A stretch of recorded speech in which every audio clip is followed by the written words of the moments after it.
Galera, tudo bem? Bem, agora a gente vai continuar falando sobre o processo de gametogênese, só que nesse caso da formação e amadurecimento do óvulo. Vamos lá? Diferente do homem, a ovulação ela acontece, do período de puberdade, que vai acontecer com a maturação do folículo uma vez por mês. A mulher ela produz um único óvulo por mês, diferente do homem que vai ter uma quantidade enorme de espermatozoides a cada ejaculação, que vão acontecer várias vezes se houver a necessidade.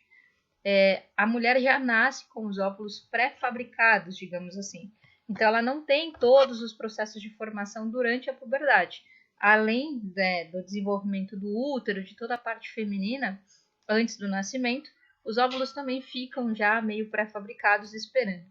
Ao longo de toda a primeira divisão da meiose, porque aqui a gente tem meiose, até mais ou menos 45 anos, normalmente, pode ocasionar alguns erros. Então, a ovulação é mais delicada em relação à espermiogênese, ao processo em si. A primeira divisão meiótica, ela acontece um pouco antes do processo de ovulação, que é a liberação do óvulo, com o amadurecimento desse folículo aí, beleza? Bem, na fase de maturação, cada ovócito, que a gente chama aqui de ovócito 1, ainda é diploide, e por meiose, ele vai ficar então com a metade da quantidade de informações genéticas para conseguir se unir como espermatozoide. E aí a gente chama de ovócito 2. Esse ovócito 2, ele é um pouquinho grande ainda, e ele tem uma outra estrutura que é chamada de glóbulo polar. Esse glóbulo polar ele vai sumindo ao longo do processo, a gente vai ver isso daqui a pouco no esqueminha, tá?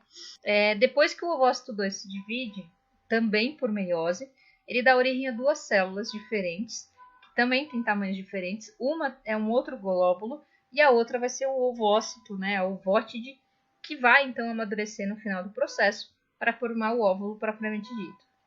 Esse segundo momento, esse segundo processo da formação do glóbulo polar, ele normalmente acontece se houver a fecundação. Cada ovócito primário, que é esse primeiro aqui em cima, que vai sofrendo meiose até dividir a quantidade de material genético, vai dar origem ao final do processo a um único óvulo e a 3 glóbulos polares. A eficiência do processo de formação do óvulo é menor em relação ao espermatozoide, tá?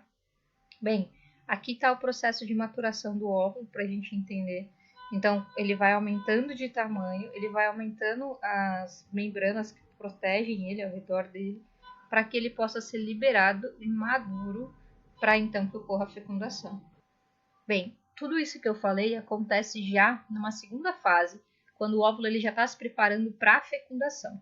Mas antes disso, a gente também tem alguns outros períodos. Então, aqui tem um esquema completo do processo de ovulogênese. Então, o primeiro período, que é o período germinativo, ele vai acontecer antes do nascimento, que é a formação das células que eu comentei, que a mulher já carrega pré-fabricadas. Então, ela já tem o processo germinativo ainda no seu desenvolvimento embrionário, o que não acontece com o homem, já que o desenvolvimento do período germinativo acontece a partir dos 7 anos de idade. O processo é basicamente o mesmo, a célula vai sofrendo mitose num primeiro processo, apenas para aumentar a quantidade de óvulos pré-fabricados disponíveis. A gente não chama ainda de óvulo, a gente chama de ovogônias, e elas ficam lá em dormência, inativas, até que a mulher então entre no período de puberdade. Quando ela entrar no período de puberdade, ela entra no período de crescimento, que é então o processo que eu citei há pouco, que eu tenho um ovócito 1, ainda com 2N, ainda com a quantidade de material genético completa. Esse ovócito 1 vai sofrer a primeira meiose e vai reduzir a sua carga genética. E aí ele vai produzir o ovócito 2 mais um glóbulo polar, que é uma estrutura estéril, que não será utilizada para a reprodução. Depois esse ovócito continua o processo de meiose e esse glóbulo polar também, só que os glóbulos polares formados no final do processo por serem estéreis são descartados. E do outro lado, o único óvulo fabricado aqui mantém-se maduro para que ocorra a fecundação e esse glóbulo que está aqui formado ao lado dele também vai ser descartado.